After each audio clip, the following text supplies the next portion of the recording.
Welcome to the Holy Post. Richard Dawkins says that he doesn't believe one word of the Christian faith, but he now considers himself a cultural Christian, and he wants to defend the Christian values of his country against foreign influence. Does this represent an alignment between the new atheists and Christian nationalists? Then Curtis Chang shares about the After Party, the new curriculum he's developed with David French and Russel Moore to help Christians focus on hope and humility rather than partisanship.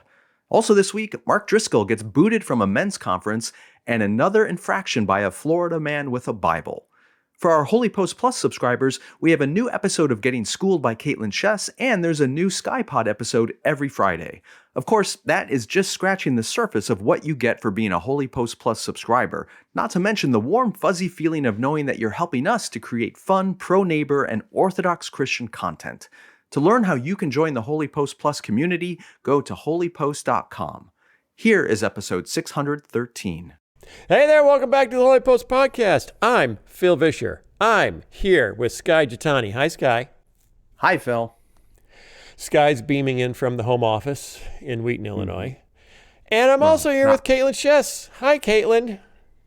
Hi, Phil. Hi. What are you going to say, Sky? You are beaming in from the home office. It's not my home office. Oh no, the home office of Holy Post. No, yes, I didn't say. Yes. I didn't say Sky's beaming in from his home office. I didn't say that. I know. Said the home office. That's a tomato, very distinct difference. And Caitlin is beaming in from, where are you, Caitlin? I am in Dallas for our Holy Post event tonight, which is at Irving Bible Church. And we are... wait. Where is it? Where is it? Sorry, I talked over the name of where it is. It's at Irving Bible Church. Irving Bible Church. Okay, so if anyone is listening to this on Wednesday, you're 2 days late. You missed the event. Yeah, you can't come. But they have a very professional podcast studio, so I am recording from there. Very cool. I literally got to go flip a little switch, and there's a light on outside the door that's like a red thing that says recording. It's wow. Very fun. That is so cool. Yeah, nobody can afford nice stuff like megachurches. That's what I was at. I actually have one of those. You have? Oh yeah, you do have a light. I have one of those lights in my home office, and not just for when we're doing podcasts, but also when I'm recording my With God daily devotionals. That's smart. We'll record at home and flip that on so that the kids and the dog and the wife and the peoples. Yeah, I'm sure the dog can keeps know. an eye on the. He can scratch on the door. Yeah. Mm-hmm. Yeah, but does he not do it when the light is on? He shouldn't. Yeah. You could try and train him. You're asking too much of Steve. Okay, it's time for the theme song.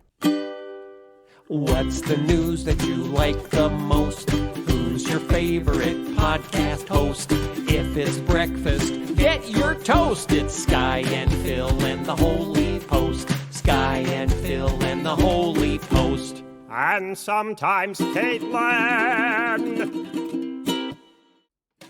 Today's episode is sponsored by Sundays. This is Phil. I have a dog. You have a dog. We love our dogs, and we gotta feed them something. Fresh food with human-grade ingredients is a better way to treat our dogs than that old bag of whatever that stuff is. Sawdust and cow bones? I have no idea. But fresh pet food is expensive and inconvenient, and that's where Sundays comes in. No, not the day. The new dog food company that makes air-dried dog food from a short list of human-grade ingredients. It's healthy, with beef, chicken, and digestive aids like pumpkin and ginger. It's convenient. Unlike other fresh dog foods, it's zero prep, zero mess, and zero stress. Sundays is shelf stable and ships right to your door. And it's affordable, costing 40% less than other healthy dog food brands because they don't waste money shipping frozen packages. We've got a special offer for our dog-loving Holy Posters. Get 35% off your first order of Sundays. Go to sundaysfordogs.com/holypost or use the code HOLYPOST at checkout. That's sundaysfordogs.com/holypost. Upgrade your pup to Sundays and feel good about the food you feed your dog.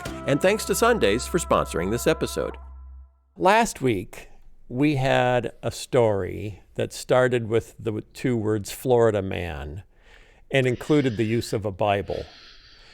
And if you don't remember, there's a Florida man went into a Walgreens to buy some headphones, got into an argument with the manager, and smacked the manager in the face with his Bible on Easter Sunday. That's really something. And you would think it'll be weeks and weeks and weeks before we have another story involving a Florida man and a Bible. And a Bible. And it was about 6 days. Florida man climbs 150-foot T-Mobile tower with Bible, throws objects at police. Objects that are not the Bible? No, he did not throw the Bible. I mean, No, I'm 'cause glad. That's good. He's respectful. An odd incident occurred in Miami when a 38-year-old man named Richard Smith climbed a 150-foot T-Mobile cell phone tower, brandishing a Bible and disrupting service. According to reports, Smith's activities created a major disruption, resulting in $500,000 in damages and impacting nearby businesses and communities for 5 hours. He was actually turning stuff off and disconnecting stuff on the cell tower and then throwing things down at the police like a monkey. Wow. Smith's ascent, I'm not done yet. Here we go. Smith's ascent began at 7 a.m.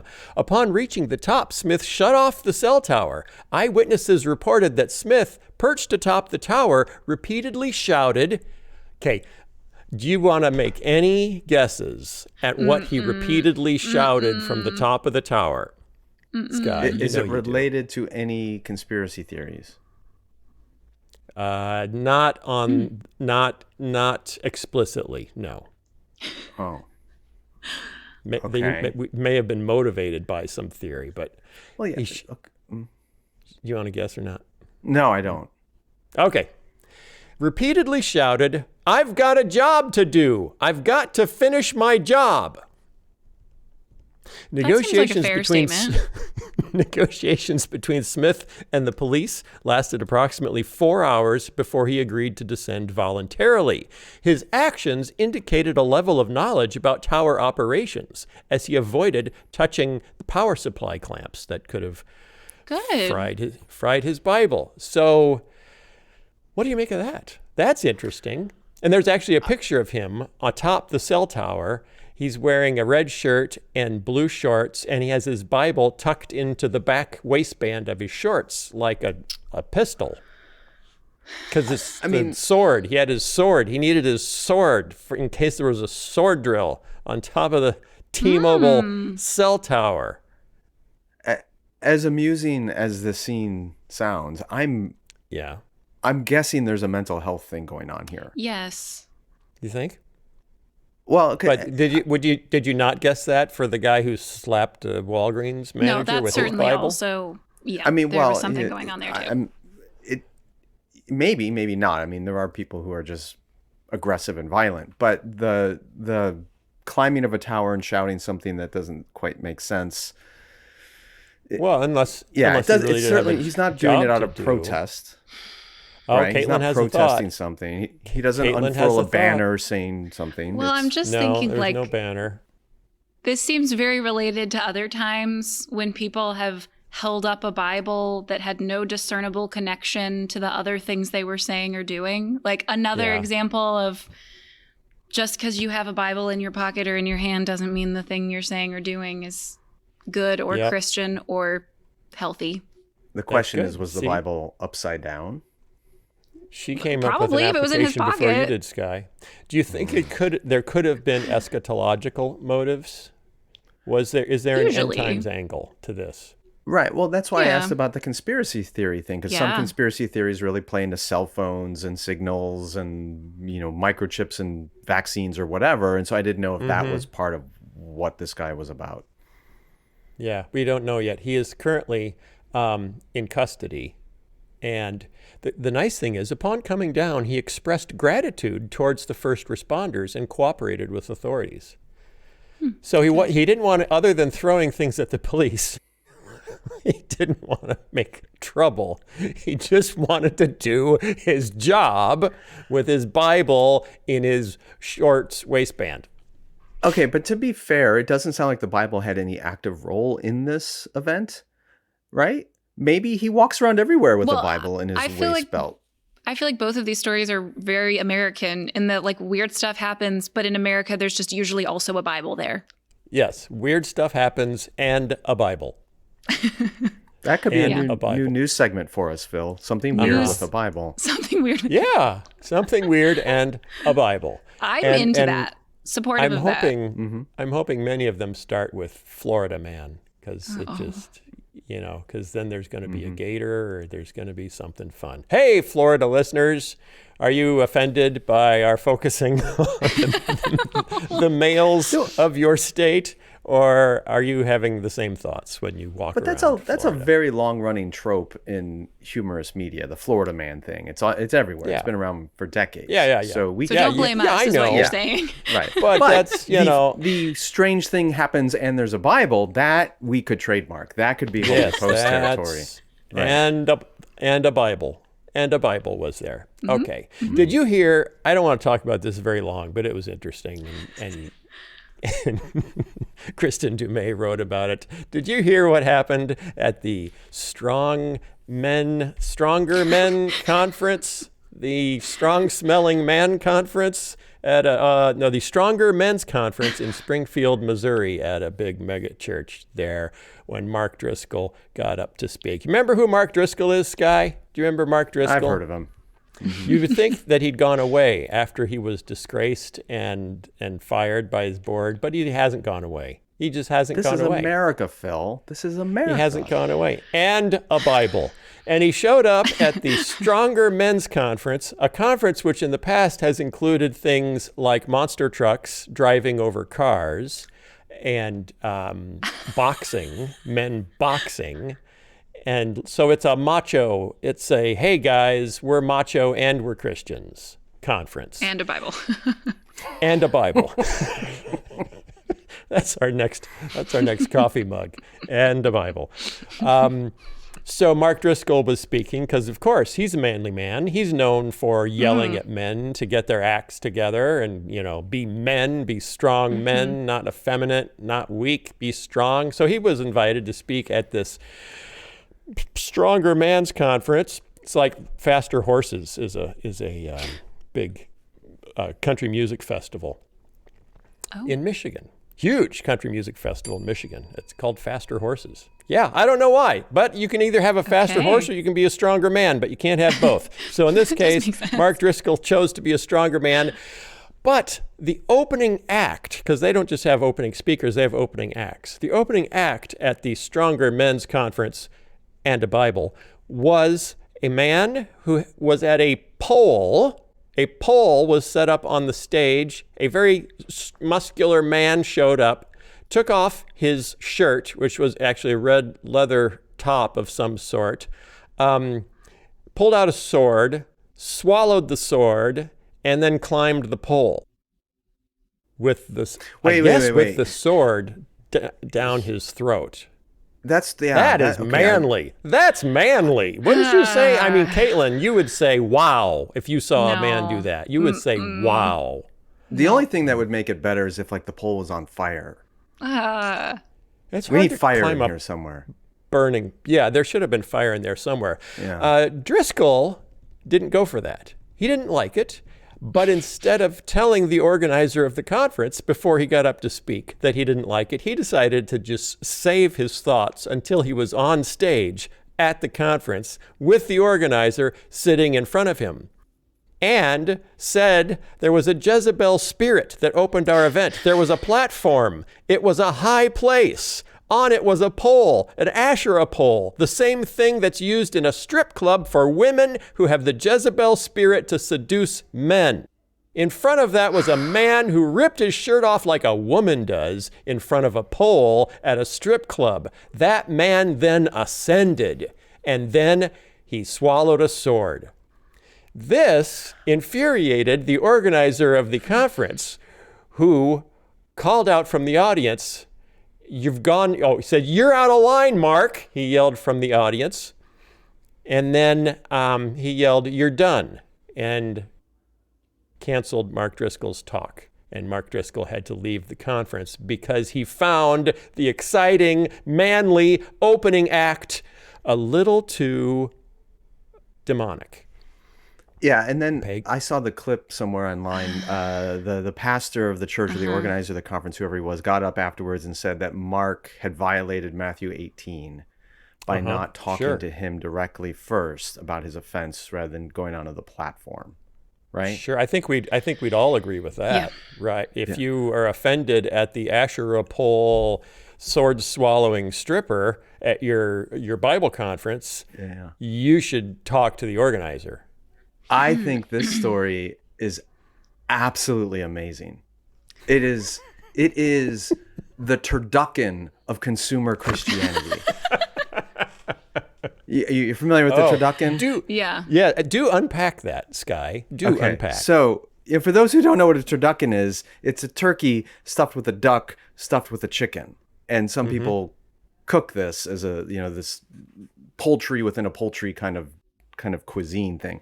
The turducken. So, on one level, you have these various elements that kind of just encapsulate consumer Christianity. And the central one here is that of spectacle.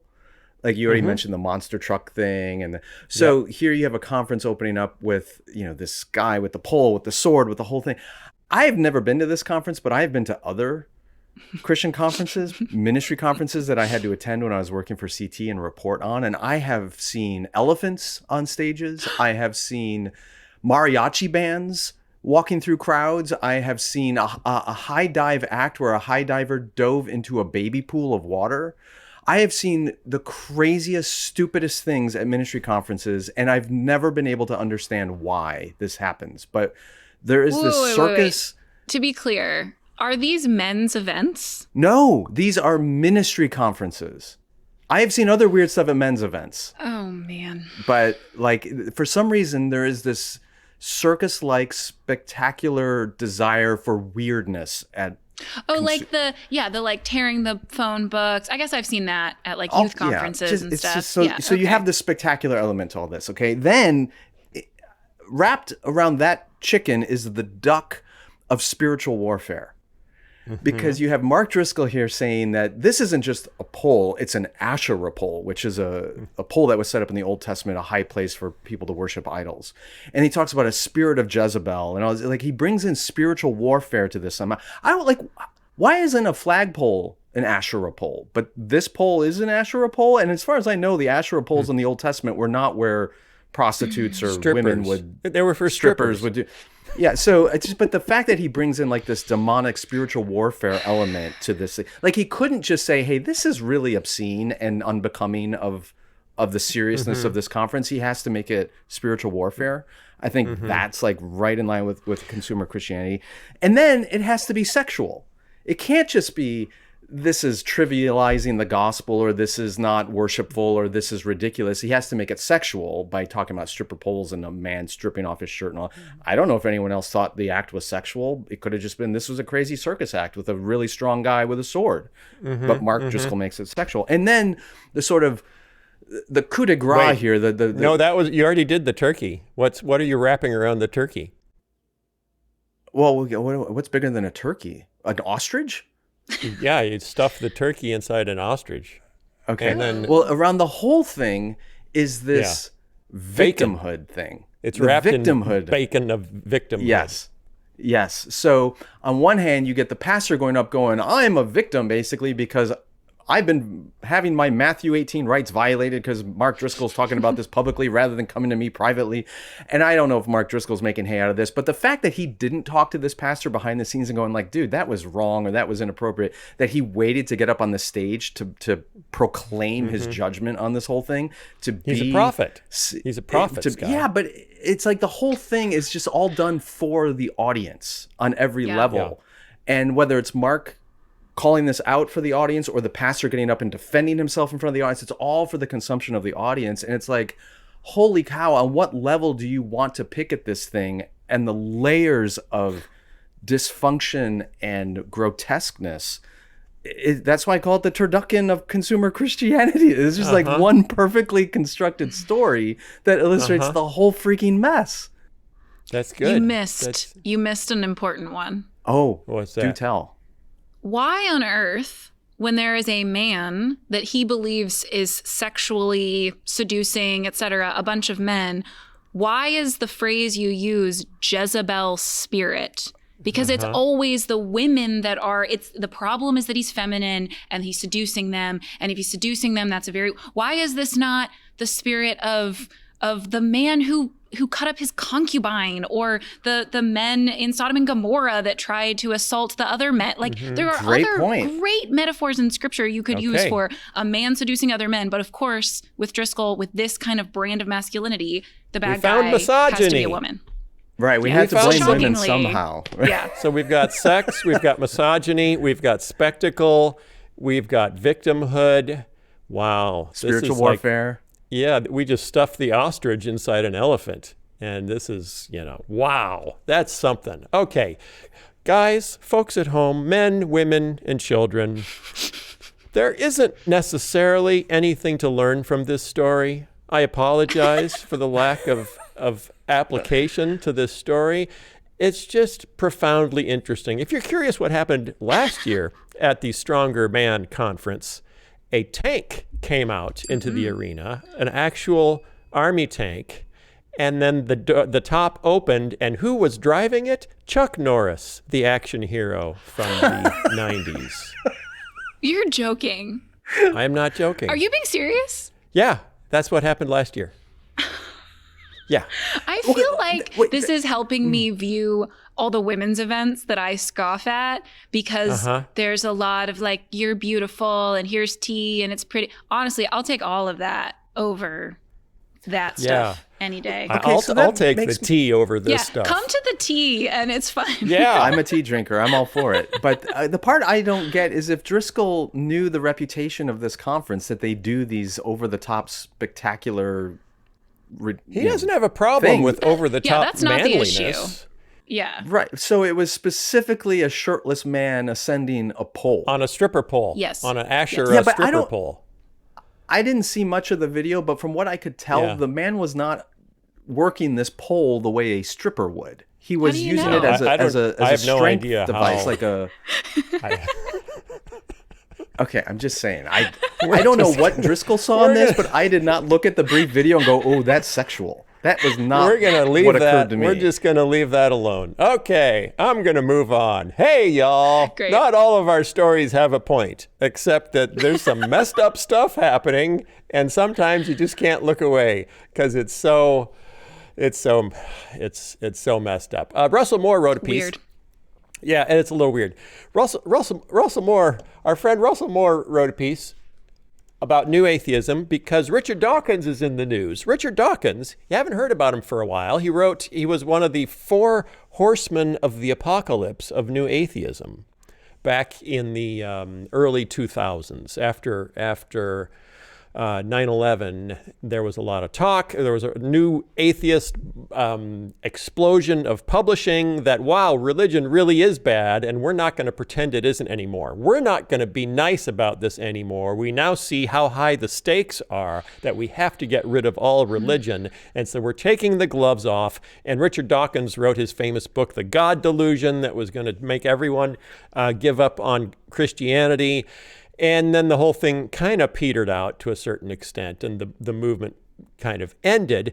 He said something last week that caught a lot of people's attention. He said in a viral video, he was arguing for Christianity, kind of. And this is Russell Moore describing it.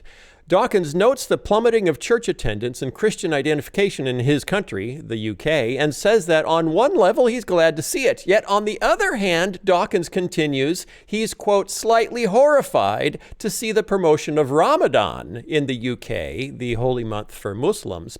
After all, Dawkins said, he's a Christian in a Christian country. And that is very confusing, so that he clarified. He made it clear that he's a cultural Christian, not a believer. He loves the hymns and the Christmas carols and the cathedrals, everything about Christianity except, well, the Christ. He says, I like to live in a culturally Christian country, although I do not believe a single word of the Christian faith.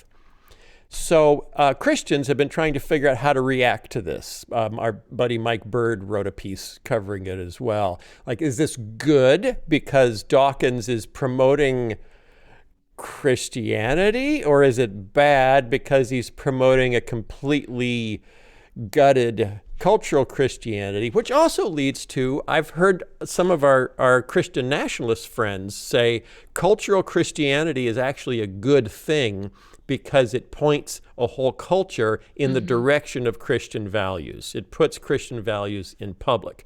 Russell Moore has said cultural Christianity is a bad thing, and the sooner it dies out in the U.S., the better.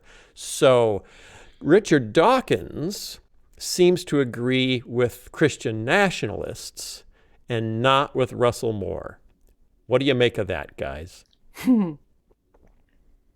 Well, first Caitlin, of I'm all- going to make you go first because Sky, we're still trying to get over your turducken thing. So, Caitlin. Yeah, that was a lot. I don't think that the question should be, is it good or is it bad? Because it's, I think, a mix of both.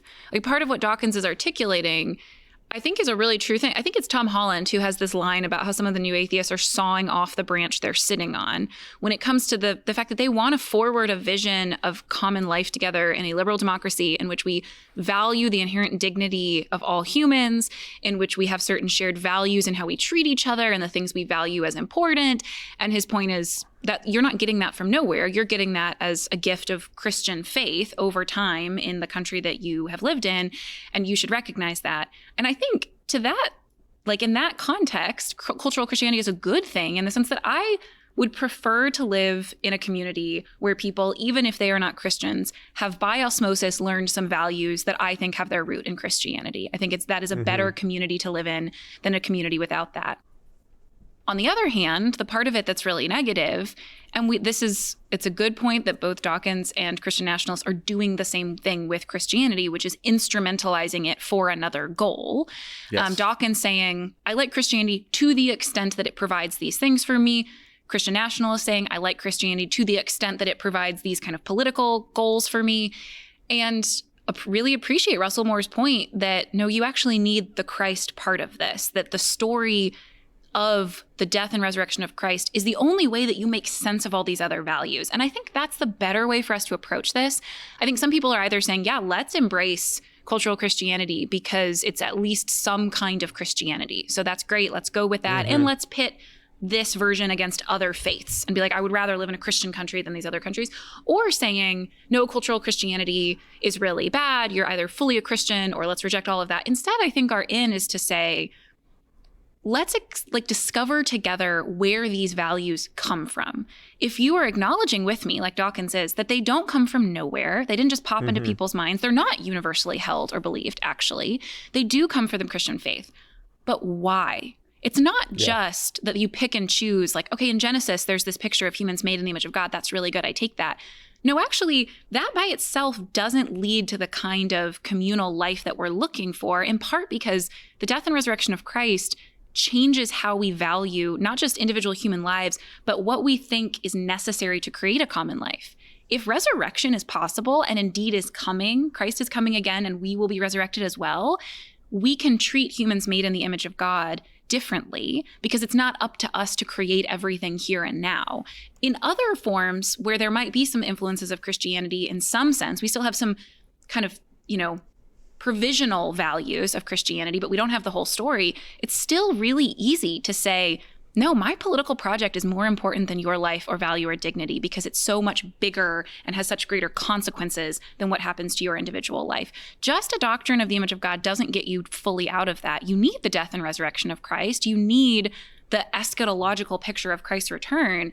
So I think our way to respond to all of this is not to just say cultural Christianity good or bad. It's to say, we have a new opportunity, an opportunity to go down the rabbit trail with people of where did you learn these ideas? And could we discover together where they come from? They come from this really beautiful story that is in fact also true. Amen. Sky. Okay. First of all, I have to get this off my chest. Like, Turducken. I got snagged when Dawkins said that he is slightly horrified. How can you be slightly horrified? That's like being moderately extreme. Oh my gosh. Or a little bit furious. That annoyed me. Okay. You take him out, Sky. All right, but beyond that, my home was mildly destroyed by the tornado. Exactly. Yeah. Or I'm a little bit pregnant or whatever. It's just like you can't. These are not terms that you can moderate. Yeah. All right. Perfect. So Do more beyond that, women's terms. We need more women's terms from you, Sky. That's good. well, no, I'm trying to think of things that are on or off. They're not on a dimmer. That's right. all. Okay. Okay. Pregnancy is not on a dimmer. I get it. Correct. Horrified is not on a dimmer. Yes. All right. So now to the substance of what he's saying here. Obviously, concur entirely with what Russell Moore said and what Caitlin is saying, that you can't cut the branch you're sitting on, and all these virtues that we see in a society that's been deeply embedded through Christian faith comes from a belief in a real story. I don't want to necessarily defend Dawkins. I just want to understand him a little bit. And I think the best I've been able to come up with is that he's viewing the benefits of Christianity a little bit like the way you might argue, I like a society in which children believe in Santa Claus. And obviously, as a grown adult, I don't believe in Santa Claus, but it's charming to me that there are children who believe in Santa Claus. I love the songs. I love the traditions. Right, I love the songs. I love the fact that they wait in line to sit on his lap at the department store. I love the TV shows, all that. But when they grow out of it, as they will with time and intelligence, it's better for them to grow out of it, but then they can have their own children that they enculturate into that stuff as well. I think that's kind of how he views the gospel. We hope we don't stop giving presents on that event. Right. So, because I don't Right. want to lose, I don't want to lose Right. the feel, even though I don't believe it. Yes. Any of it's true. Right. Yeah. So I think what Dawkins is saying is, in a very kind of patronizing way, is he's saying, I hope there's enough ignorant people in society that still believe in Jesus, that we get the benefits of Christianity. But for the rest of us who are really intelligent, who've moved beyond such superstition and myth, we don't need that. But there's a segment that keeps it going, and we're grateful for the byproducts of that. But we intelligent, scientifically minded, enlightened people, we don't need the myths anymore. Thank you very much. And that gets to the idea of, well, how do you affirm the effects of Christianity and yet deny all of its truth claims like he does? And I think it's a little bit like the Santa Claus stuff. Well, even more so, how if what's annoying him this week is that the UK is officially recognizing Ramadan, on what basis do you say that doesn't belong here? If you're not saying, well, see, we have a state church and a state religion, and so, we're a Christian nation. If you yourself don't ascribe to any of the tenets of the faith and don't feel logically that anyone else should, how do you reject the tenets of someone else's faith? On what basis? Other than that we should all be faithless, except I want the trappings of the one that we used to have because I like the Christmas cookies. But his base, exactly, he likes the Christmas cookies. His basis is he thinks the fruit of Christianity is better than the fruit of Islam. Yeah. And he's unapologetic about that. We talked about this actually on last week's SkyPod with Drew Dick, the same story. And I'm not a Brit, so I'm not going to sit here and criticize the UK. But I do find it ironic that they're an underprivileged minority. We should right. not say I do find it ironic that British. Dawkins is sitting here, at the pinnacle of British society as a professor and world famous writer and scientist. He's been part of an empire that colonized a quarter of the world, and now he's upset that some of those colonized peoples are coming back to Great Britain and bringing their culture with them. And it's like, well, this is the effect of being a colonizer. And now you're complaining about it? Caitlin is having a hard time not interrupting you. I'm trying to be nice. I think the other part of this that's important is, I think having read this article and read a few other takes on what Dawkins said, I do think part of what's challenging about trying to live in a pluralistic society and claiming that you come from nowhere, which is what you kind of have to do if you're going to say, I'm not coming from any tradition, I don't belong to any faith, I'm just a person who rationally discerns all of the things I believe. It is so hard to exist in a pluralistic world if you come from nowhere and no one, and it's just you out there in the world. And I do think this is another, again, I'm just going to say this about multiple things he said, that this is an opportunity for us to freshly articulate one of the gifts of Christianity that we have forgotten or haven't practiced well. One of them being that we actually can have better resources for engaging a pluralistic world. We haven't always done this, absolutely, but we could, because we can say really strongly, I do come from a certain place. I come out of this tradition. I was taught these things in my church as a child or as an adult. This is where I'm coming from. And there's almost a greater security there because I'm coming from a stable community that isn't threatened by other communities. I then, because I can say I come from there, can interact with someone like Dawkins is doing, interacting with people from other parts of the world, other religious traditions. And it's not like our conversation threatens my identity because I know where I come from. I come from these people and we believe these things. And I can learn from you and I can ask questions from you and I can bring the gifts of my tradition. You can bring the gifts of yours. But if we just exist as isolated individuals, like with our own made up ideas about the world, then every conversation I have with someone threatens my identity because we're always figuring out, how much do I agree with you and how much, instead of this, the relative safety of actually, I've seen this in my own city in some interfaith conversations and some community organizing conversations where because we all come as churches, this community organizing group requires you come through a church or another community organization, there's a little bit more freedom to disagree and talk through why we disagree because everyone knows where they come from. Like you're coming from this conservative church. I can kind of know why you believe the things you believe and what you believe. You're coming from this synagogue or this mosque or this secular community organization. I have some sense of where you're coming from and what commitments you bring with you.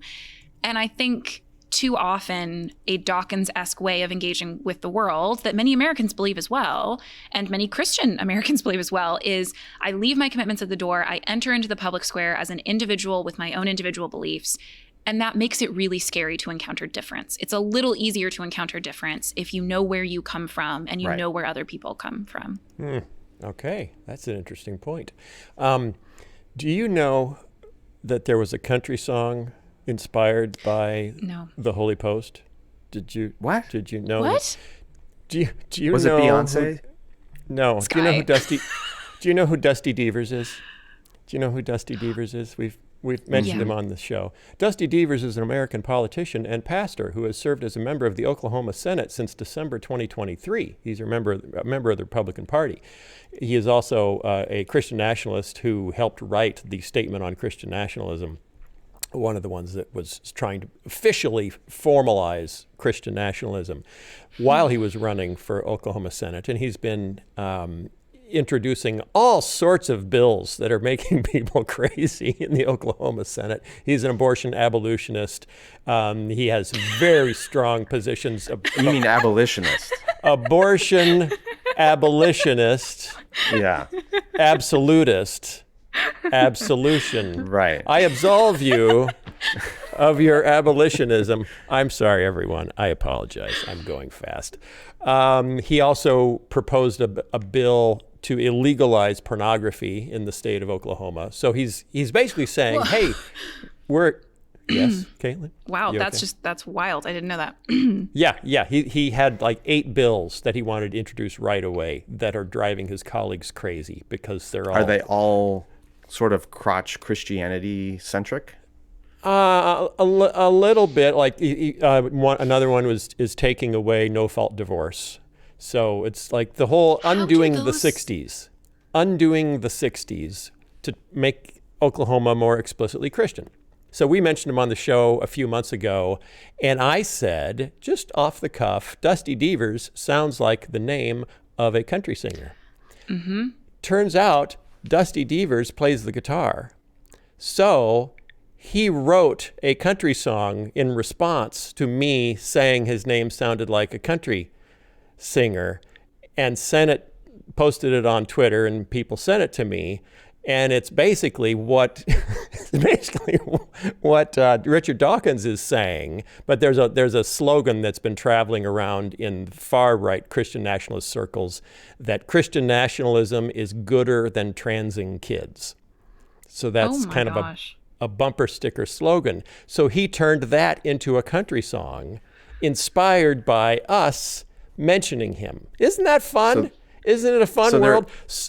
So the Christian nationalist view is what we have right now is a religious worldview. It's pluralism. It's secular pluralism. And what it gives us is the transitioning of kids. Christian nationalism is preferable to the supposed neutrality that we have right now that is really promoting all sorts of dangerous gender ideologies. same thing Richard Dawkins is saying is that Christian nationalism, effectively he's promoting Christian nationalism, but just at a superficial sense, that we're a Christian nation and we should be a Christian nation. Isn't that Christian nationalism, Caitlin?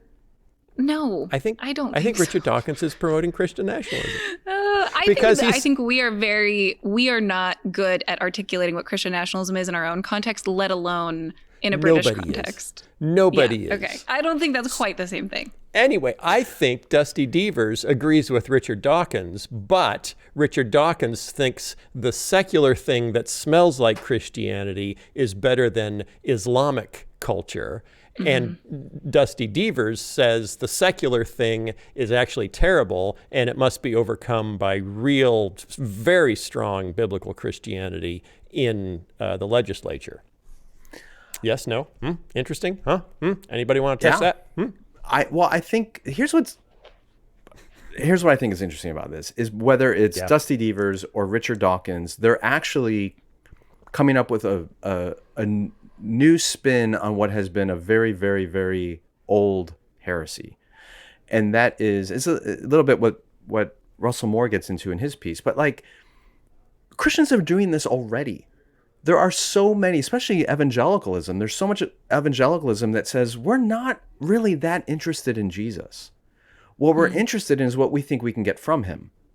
We think we can have better marriages. We think we can raise better kids. We think we can have better communities. We think we can get better jobs and cars and health and wealth and diets and all these other things. And so much of American evangelicalism uses the supposed benefits of following Jesus in place of actually following Jesus. One of the most classic examples, I said this on the SkyPod, is even the popular way we share the gospel. If you would rather go to heaven when you die and avoid hell, then put your trust in Jesus. Even that formulation is not really interested in Jesus. It's only interested in using him instrumentally to get to heaven. And so all of that stuff is no different than saying, I just want to use Jesus to make my country better, or I just want to use Jesus to hang on to some of the cultural values that make my community recognizable to me, which is what Dawkins is saying. But none of it is interested in Jesus. So, pick your poison. I don't care if you want to be shot or poisoned or stabbed or hung. It's all going to kill you because it's not ultimately Jesus. Okay. So are we happy about Richard Dawkins saying, let's not get rid of the Christmas cookies? I think I said this already, but I do think we should view this as an opportunity to articulate the gifts that Christianity does offer, but go further than that and say, where do they come from?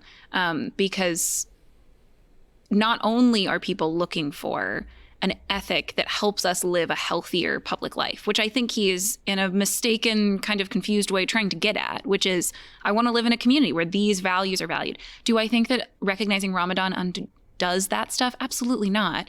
But I think what he's trying to articulate, if I'm being as charitable as possible, is there are values Christianity has given my community and I don't want to lose them. And I say amen to that.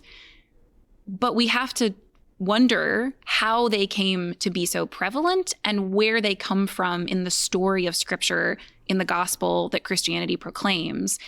And I think that's important, not just to Sky's point that we are telling people the true gospel, and we're saying, like, you need to actually understand what Christianity is, not just the things that Christianity gets you.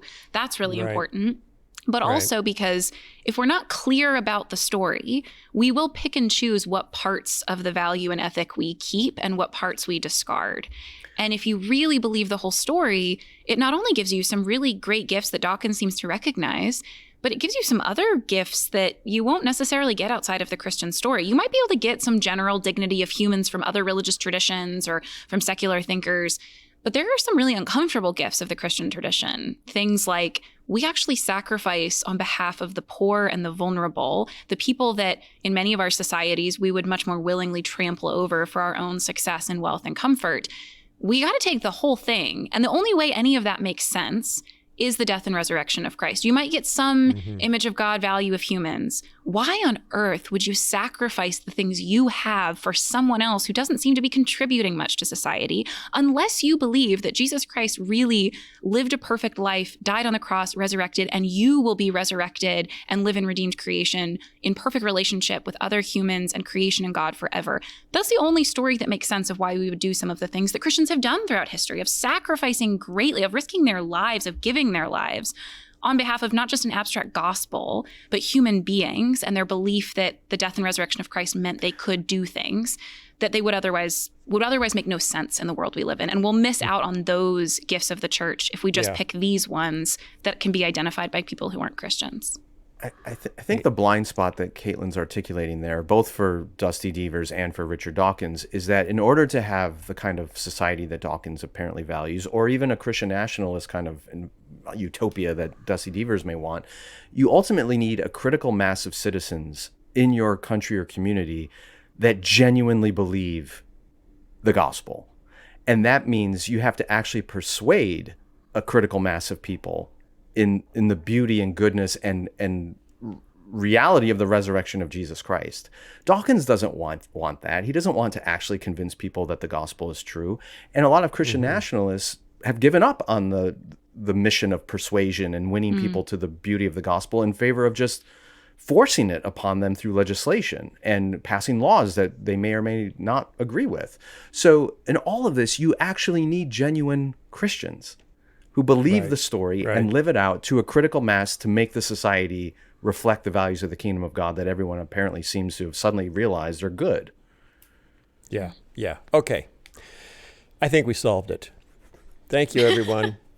We solved it. We also wanted to mention that we're not unaware of what's going on in the Middle East right now over the weekend between Iran and Israel.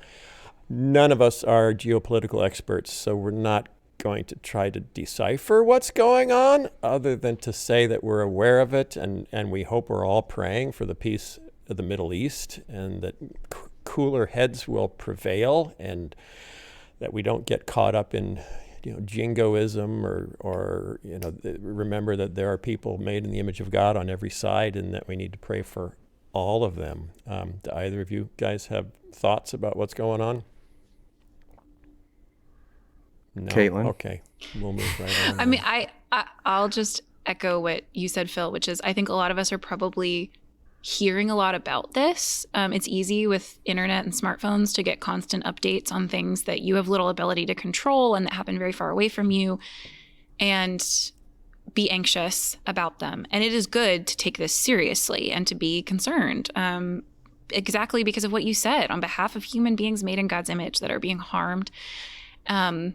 But I think the best that we can counsel is not here's a position to have on this conflict or here's a idea for what the president of the United States should do, but to say we really do believe, as we've just been spending the last few minutes talking about, that the death and resurrection of Christ changes everything and that our hope is in his return and the redemption and restoration of all things.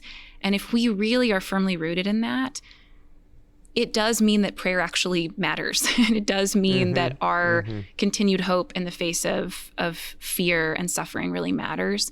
It matters for Christians that are much more intimately affected by this than we are, but it matters for us too, to maintain a rootedness in that hope and truth. And then from that place, fall to our knees and pray for God to intervene where it seems humans cannot. Yeah. So we pray for the people of Gaza. We pray for the people of Israel. We pray for the people of Iran. They're all, to a certain extent, along for the ride of what their leaders are doing without, none of those people have the ability to just change the course of what's happening right now. And so all we can do is pray. And hopefully God and wise men and women can inspire peace in those situations. Sky, you want to wrap us up and send us home?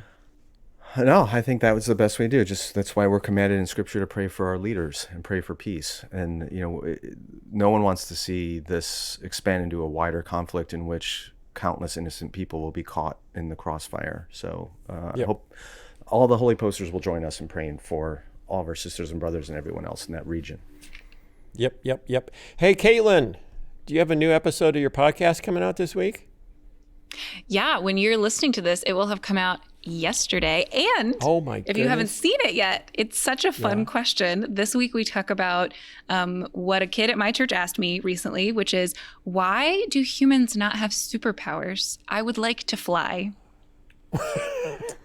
Wow. So, but here's the thing. You think, oh man, if a kid in Sunday school asked me that, I would just be like, oh, ridiculous. I had an incredible conversation with a brilliant theologian, Krista McCurland, about this. And she had all these like really deep, important things for us to learn together about finite, dependent human creatures. She had some very interesting things to say about, will we have superpowers in eternity? So we had a great conversation. And I think it's a good lesson that when the kid asks the question in Sunday school, that you're just like, oh, that's a ridiculous question. Maybe don't do that. Roll your eyes, scoff, maybe get into it with them. That's right. Yeah. Wow. Okay. So all of you who helped us launch Caitlin's podcast, Curiously Caitlin, last week, we hit, how high did we get? Like number 6 on the Apple podcast list? Like 2 below Joe Rogan or something like that? It was crazy. Yeah. You guys did such a good job. Number 1 on the religion section. Yeah, we beat the cute priest who reads the Bible every day. We've never gotten a podcast higher than the cute priest who reads the Bible every day. That was amazing, you guys. So keep spreading the word about Caitlin's podcast and come back next week, and we will talk to you then. Thanks. Bye. The Holy Post is sponsored by Blueland. You know those little detergent pods you throw in your dishwasher? Did you know they're wrapped in plastic? Yep, that film around the pods is plastic. And guess where it ends up? In our rivers, oceans, soil, and in us. Blueland is on a mission to eliminate single-use plastic by reinventing cleaning essentials to be better for you and the planet. Blueland dishwasher tablets are proven to perform and contain no plastic. Even the packaging is compostable. Get even more savings by buying refills in bulk or setting up a subscription. And to celebrate Earth Month and Blueland's 5th anniversary, Blueland brought back all the fan-favorite hand soap scents from the past 5 years into one best-smelling limited edition collection. Pretty Earthy, Lily Mint, Honeysuckle Dew, Strawberry Rhubarb, Jasmine Moss. Take your pick and say goodbye to single-use plastic. Blueland has a special offer for listeners. Right now, get 15% off your first order by going to blueland.com/holypost. You won't want to miss this. Blueland.com/holypost for 15% off. That's blueland.com/holypost to get 15% off. This episode is sponsored by Hatch. What keeps you from getting to sleep at night? Your phone? Social media? The 1,000 things whirling around in your head? The thing you posted on Twitter that you were sure would make no one mad? A million things don't want you to sleep. Hatch does. Hatch makes products for your nightstand like the Hatch Restore that combine sunrise alarms, sleep sounds, and even audio content like relaxing soundscapes, stories, and mind-body exercises. They're good for kids. They're good for grown-ups. They're even portable versions to take with you when you travel. And they look great too. So set your phone down, ideally in another room, and let Hatch help you make better bedtime decisions. Curious to learn more or try one for yourself? Right now, Hatch is offering Holy Post listeners $20 off your purchase of the Hatch Restore and free shipping at hatch.co/holypost. Visit hatch.co/holypost to get $20 off and free shipping and get to sleep better. In today's interview, my guest Curtis Chang says spiritual formation abhors a vacuum. In other words, if the church and its leaders ignore an area of spiritual formation, something or someone will form that part of our lives instead. He says that's exactly what's happened with politics. For many reasons, evangelical leaders have avoided talking about politics in the church, and as a result, many evangelicals have had their minds and spirits malformed by political media. Some even to the extent of idolatry, having their identities primarily defined by their allegiance to one political party or the other. In response to all of this malformation, Chang, along with David French and Russel Moore, have developed a free small group curriculum called the After Party. As you'll hear, the goal of the curriculum isn't to help Christians determine what they think about politics. It's not about issues or candidates or parties, but about how they should think about engaging politics. How do we carry the values of God's kingdom, especially humility and hope, into the public square? Curtis Chang is the founding executive director of Redeeming Babel. He's the host of the Good Faith podcast and the author of The Anxiety Opportunity: How Worry is the Doorway to Your Best Self. Here is my conversation with Curtis Chang.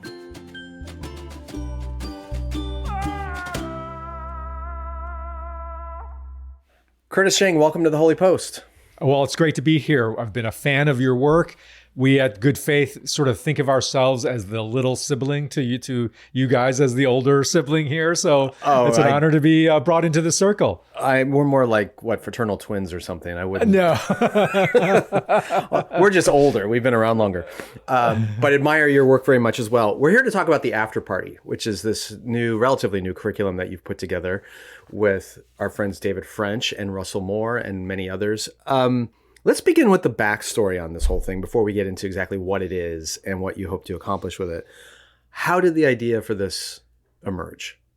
It really began out of friendship. I've been friends with David for over 25 years. We're part of a fantasy baseball league that spans all the way back to his days in Harvard Law School. And so we've been friends. We've worked together on stuff in various projects. And both of us were probably just about 3 years ago, realizing how much the church has been paralyzed, has been divided by politics, and that they haven't had a really good play to run in churches. And, when you look back to 2016 and when, Trump came down the elevator, I don't think any of us saw and foresaw the damage that political polarization would do to the church. We were all caught off guard in 2016.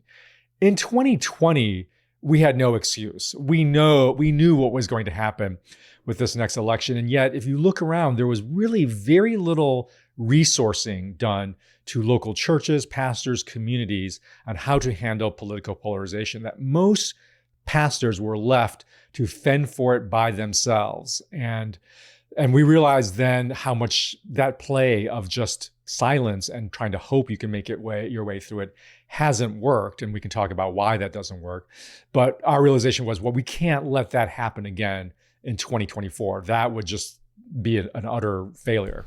Okay, so let me back up a little bit because I'm curious. I don't know if you guys had these conversations 3 years ago or at the time where this was all being incubated.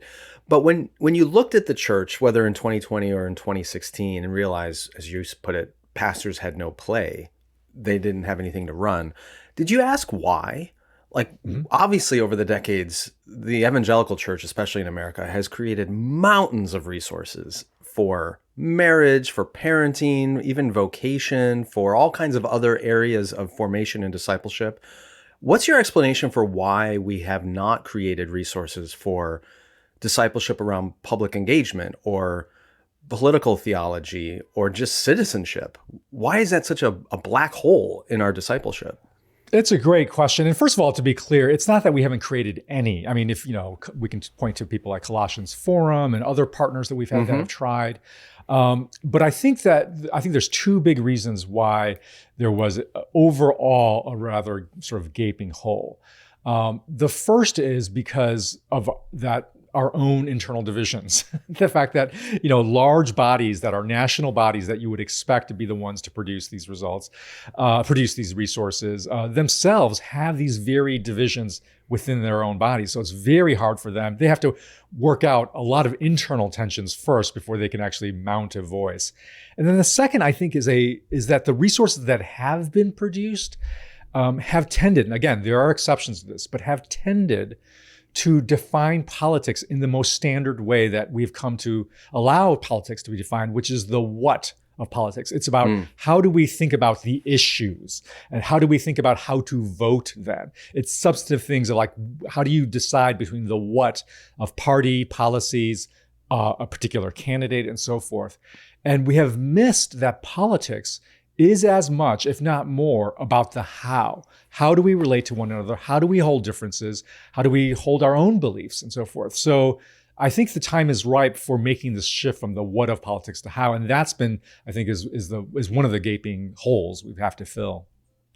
Yeah, I don't know. Maybe I go back in my own language. I'm not sure I would call it a gaping hole because the reality is people have been shaped in their political theology. They have been formed in their discipleship on public matters, but it's just not happening in most local churches, and it tends not to be happening from their pastors. It's coming through social media algorithms, cable news consumption, other places, many of whom invoke the name of God or Jesus or the Bible in advocating for certain points of view, which then I think we were all surprised in 2016 or 2020 when that came flooding into the church.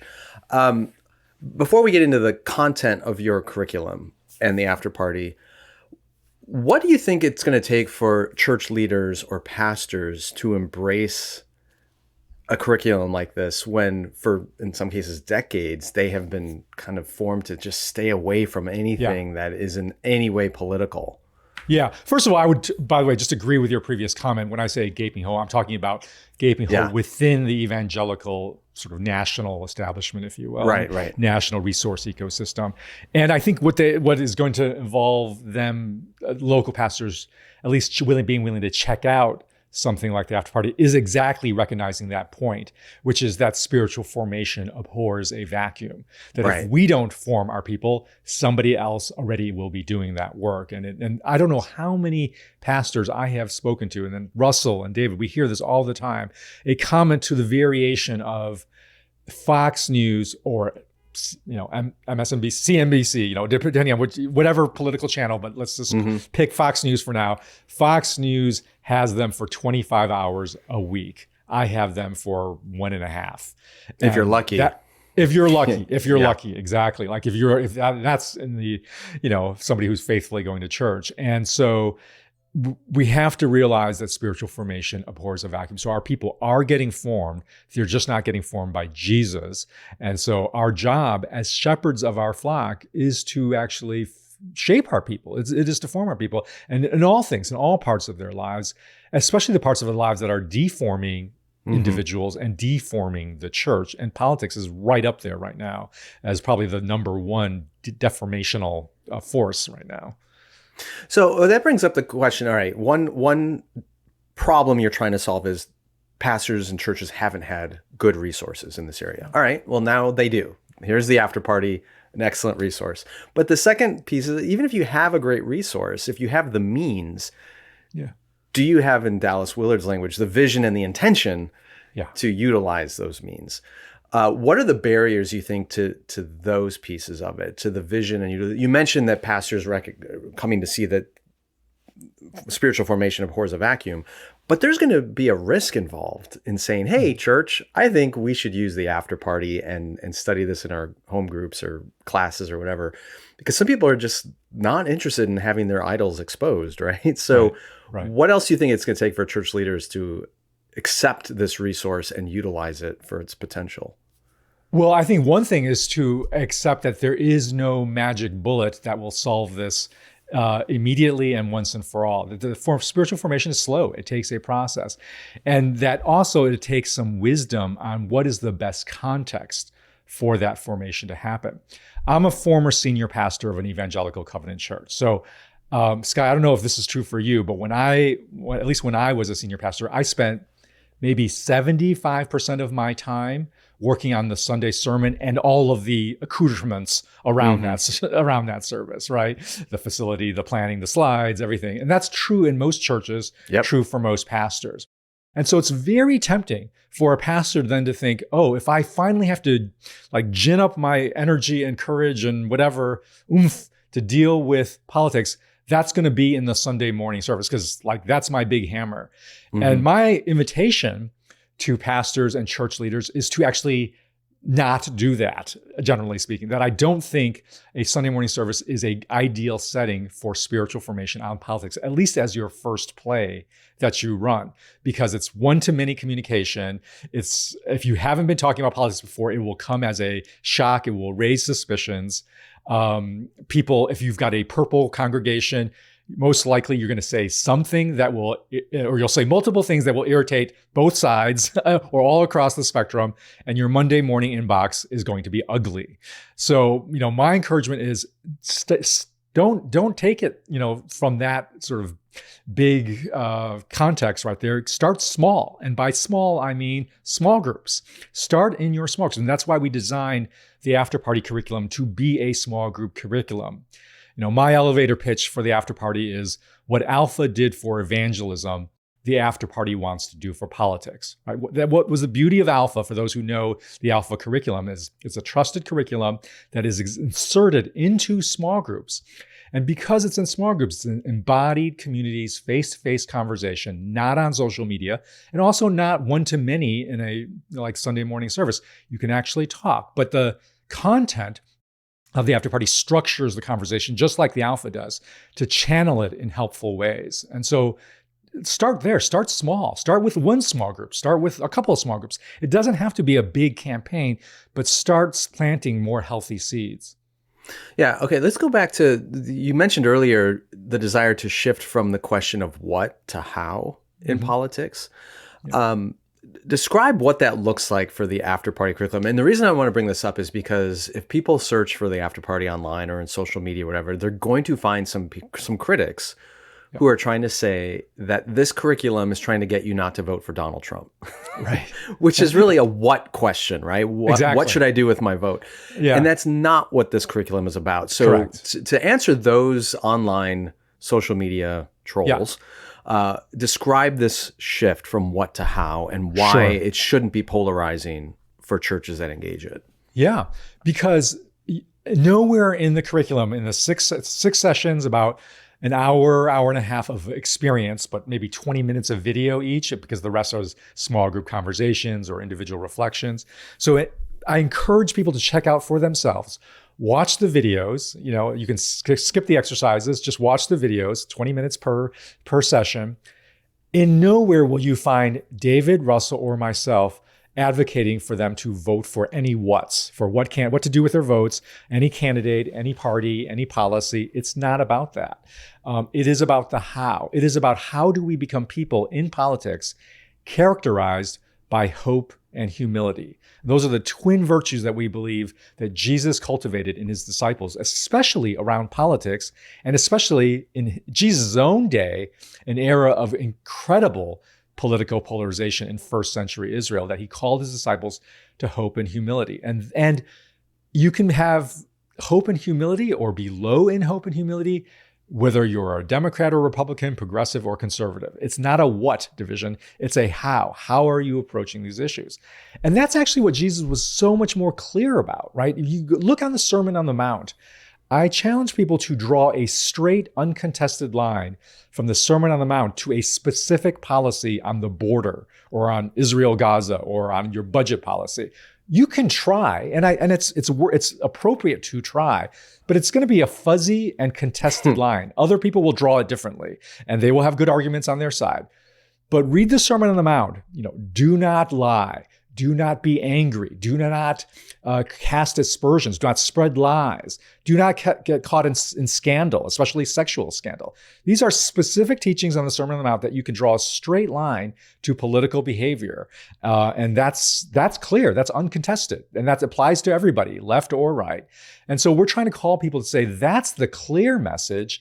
Let's center ourselves and our communities around a clear Jesus how, versus what has been happening a lot in Christian circles, where we're sacrificing the how in order to try to win on the what, which is where everything is more fuzzy and contested.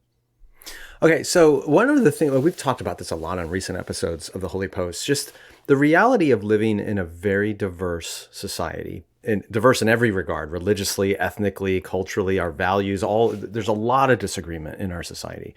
The byproduct of that is it raises anxiety levels. It's stressful. It's challenging. It takes a lot of discernment and energy to navigate through the world today. And one of the antidotes to that anxiety is certainty. It just feels nice to put things back in really clear packages. Yeah. These things are good. These things are bad. These people are good. These people are bad. This party is good. This party is bad. And I think one of the challenges you have with this curriculum is people aren't going to walk away with the what being answered, with the clear, here's right, here's wrong, here's good, here's bad.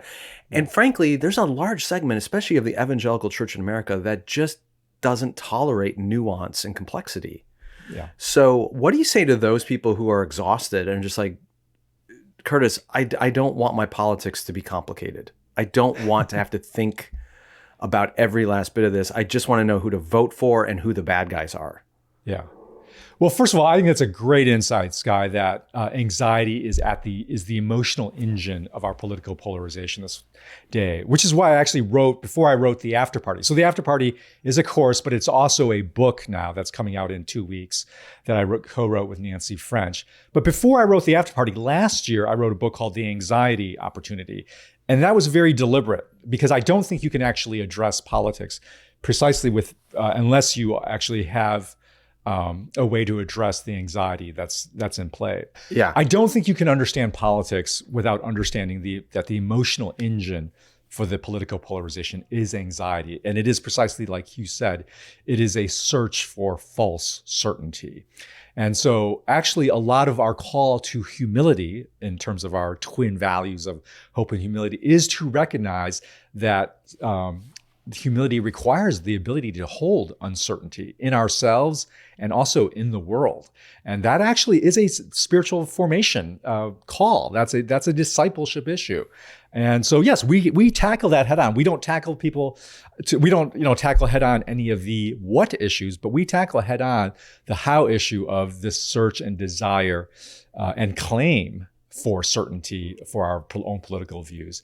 And this actually gets to, Sky, the title of our curriculum called The After Party, because we are ultimately calling people to say that politics is a false certainty. It's a false drug for anxiety.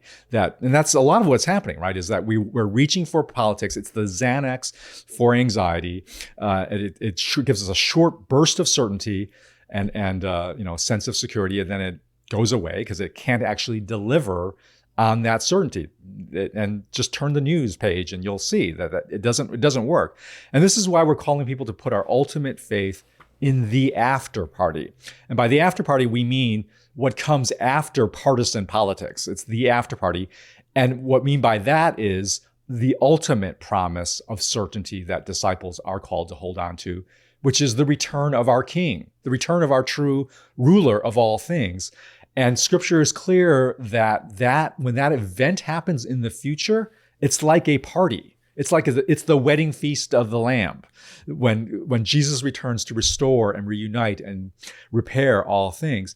That's the only moment when all of the problems and travails and losses that we fear in this world are fully, decisively addressed completely.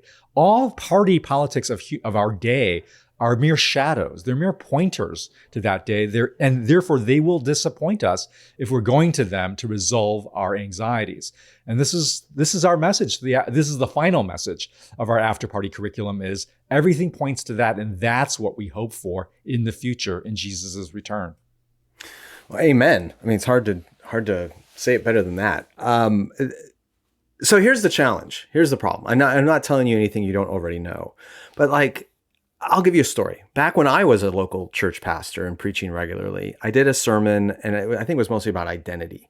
And I mentioned something in my sermon about the danger of getting our identity from political engagement rather than from our communion with Christ and his people. And afterwards, a gentleman came up to me, kind of not angry. He was genuinely, I think, confused. And at the time, I was probably 30 and he was 50 something. And he had young adult children. And he was trying to get me to clarify what I meant by some of the things I had said. And so finally I said to him, listen, and I knew some of his kids, I said, is it more important for you that your children grow up and are committed to following Jesus, or that they grow up and are committed to voting for your political party? And he looked at me and he said, and he wasn't being facetious or sarcastic, he said, what's the difference? Right. He genuinely did not see any daylight between his political affiliation and his commitment to Christ. Yeah. So the reason I bring that up is because for somebody like him, who for decades of his Christian life has been formed, not by the church, but by the broader Christian subculture, has been formed to equate his Christian faith with his partisan identity. Yeah. How is this curriculum really going to help someone like that differentiate the two? Or is it better off for a younger person who's just wading into this world to go, oh, okay, I got to be careful not to equate these things? Well, you always want to hold out some hope for people who are course. caught in idolatry. And that's what that is. That's idolatry, when we are actually equating or even elevating a different identity with the identity of God in Jesus, right? So yeah, I never want to say there's no hope for such people. But yes, I would not say that, I hold out like, oh yeah, this curriculum is designed for the MAGA activists or even or the far left version of that, Right. Who are so committed to their progressive politics, right? That they equate it with Jesus. So, but I do think that the best way and the best hope for people like that are that they are actually friends, neighbors, relatives of people who don't think that way and who can actually call them out to see the difference. I think the thing that will be most persuasive to that person that you just imagined is that they meet and become friends with a committed Christian who has different politics, and it becomes a kind of living question mark for him in his worldview. And so what we want to do with the after party is actually encourage, motivate, give language to the audience that is hungry for an identity that is not boiled down to their party identities. And there are many millions of them out there. Yes. And so we have to give them a flag to rally around, terms that they can use, an identity, a political identity that is Christ-centered, not political party-centered. I think those people are going to be the most effective ambassadors, evangelists, healers for people that are like the person that you're talking about. And that this is the other problem with silence, as the strategy for pastors and other Christian leaders, is we are not then nourishing the people who are actually hungry for a healthy identity in Christ, because we're abdicating that whole topic entirely. So maybe they don't fully drift over to the far extremes of political idolatry, but they're left paralyzed and they're left discouraged and they're left thinking, am I crazy? And so part of the work of actually offering something is to say to those people, no, you're not crazy. And in fact, here's how right you are. Here's there's even further health that you can seek down this path of centering your politics in Jesus. So you guys have this graph chart graph? Yeah, a 2x2. Yeah, a 2x2, right? That illustrates what you're talking about. And of course, this is a podcast, and most people are not watching this on YouTube. Yeah. But if you can imagine an x-axis with humility and a y-axis with hope, and then you have these 4 quadrants. Yeah. Let's not define all 4 of them, but it sounds like what you were describing earlier was the exhausted person. That's right. So define, using the hope and humility component, who that person is, and how do you move them to the quadrant you want them into? Well, I'm going to just challenge my abilities to just narrate visual realities over the audio medium here, Sky, because what you're talking about is our hope, humility, 2x2. It's a quadrant. And I actually think this is like one of our secret sauces of the after party. It's really, really good. And so thank you, Sky. So think of hope and humility on an X and Y axis like Sky described. And if you do that, you get 4 profiles. So you think of somebody who's high in hope and high in humility. That's the disciple, because a disciple is humble. Like, I don't know everything. That's why I'm a disciple. A disciple means learner. And so you're high in humility, but you're also high in hope, because as a disciple, you're a disciple if it means you found a rabbi. You found somebody who can actually teach you. So you're hopeful. I can learn.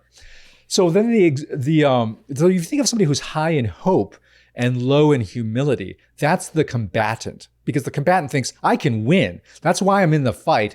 But they're low in humility because they think they're right and everybody else, the other side, is wrong. Yeah, social media is full of those. Yeah, we're full of those. But I think the world is especially full of what you described, the exhausted. Right. And the exhausted is somebody who's high in humility. They don't think they have all the answers, but they also think it's hopeless. Like that, and that's why they're exhausted. That's why they've checked out. They're pulling back. And then the person who's low in hope and low in humility is the cynic, because they think they're right. They're, standing apart from everybody else with their arms folded and their eyes looked in, kind of superiority over everybody else. And the one thing that they're most certain about, that they're right, is that everything's hopeless. And so that's the cynic. And I really like that because, for one thing, it actually describes Russell, David, and myself. So, Russell is the exhausted. He's in terms of what he's been through. I'm actually the cynic. That's why I've actually not been that much of a politically engaged figure for most of my life, is because I think it's all hopeless and I know better. And well, David, you can, I think it's proper to say that David has temperamentally a combatant. So it's a way for us to embody these characters and to recognize that the three of us have our own distinct growth curves towards the disciple. And we actually start the course with a quiz that invites the participants to take a quiz and identify where of these four profiles that most identifies them. And the reason why I think that's something of a secret sauce is because it embodies this move from the what to the how, right? If you do a course on politics on the what, eventually you give them a starting quiz that diagnoses them on the what of politics, which means everybody then sorts themselves. Are you liberal or conservative? And where are you on the spectrum? And immediately you're pitted against other people in that spectrum. But when you put them on this 2x2 of hope and humility, well, you can be an exhausted conservative and you can be an exhausted progressive. You can be exhausted combatant, a progressive combatant or a conservative combatant, right? And so what we found in the course is that it actually opens up really interesting conversations because we lead them through conversations of, well, why did you become a combatant? Or why did you become an exhausted? What were the forces there? And then you find conservatives and progressives talking about very similar emotional or relational dynamics. It's just the what was different. But we're not even talking about the what. We're talking about all these how dynamics in our lives. So before we wrap up in the minutes we have left, I'm curious to hear, and this curriculum's been out for a few months now, what kind of feedback are you hearing? What changes are you noticing in churches or groups that are engaging in the after party? I'm really encouraged because our hypothesis that if nothing else, we give people a way to connect with each other across political differences is happening. People are reporting like, oh, this is so helpful. We're able to actually gather together in our small group where we know we have political differences, but we've been avoiding them all along. And this has surfaced them, but you're giving us some categories to talk about it. And you're giving us some categories to find some common ground, like we're both exhausted or we're both combatants and so forth.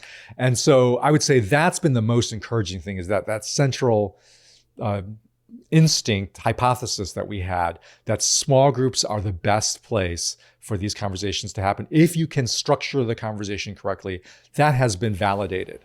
I would say the biggest question mark for us has been, will people give it a chance? And because there's a lot of anxiety, we get a lot of feedback from pastors or other gatekeepers, small group leaders, of just sheer anxiety, like sheer nervousness. It's not a substantive rejection they have. It's just like, I'm afraid of what this might do. I'm afraid because they've been so used to doing the silent avoidance strategy. This is inviting them to do something different. And that's the challenge, is can we convince enough people to overcome their own anxiety? I think one of the delusions a lot of us have been living under is some of us thought, like back in 2016, okay, this Trump candidacy is nuts, but he's never going to win and he'll go away. Well, obviously he won, he didn't go away. And then 2020 came along, and both with the pandemic and the election, everyone's like, this is madness, but it won't last forever. It'll go away and then we'll get back to normal. And a lot of churches avoided it then. And of course, here we are in 2024, and it's the new normal. Like, it is still that way. And I think there are some folks who are, again, delusional, going, well, it's an election year. This will be the end of it. Finally, Trump and Biden aren't immortal. They're going to go away at some point, right? We'll get back to. And I'm hoping that more and more churches are realizing we cannot afford to just ignore this. We can't. That's right. We can't bypass this area of formation. And rather than succumb to a partisan voice in that formation, there is a resource like the After Party that is rooted in hope and humility. And if I can get on my soapbox for one last thing, I would hope Go, Sky, get on the soapbox. Jump on it. Apart from whether you use this curriculum or not, especially if you use this curriculum, like, we just need to be attuned to what media are we marinating in that takes us away from hope and humility.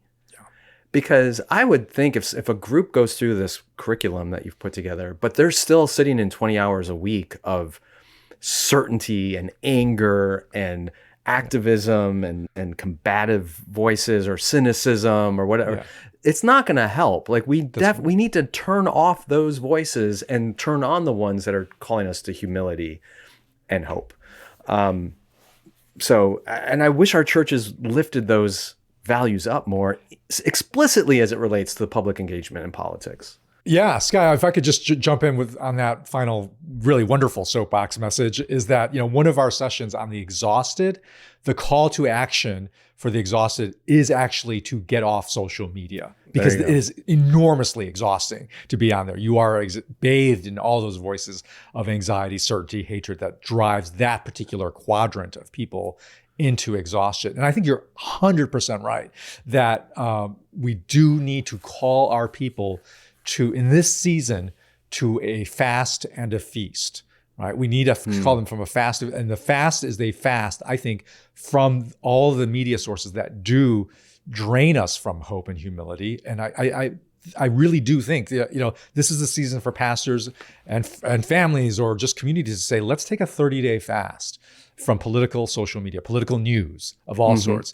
and see what that does to us, and replace it by feasting on Jesus-centered curriculum, content, news.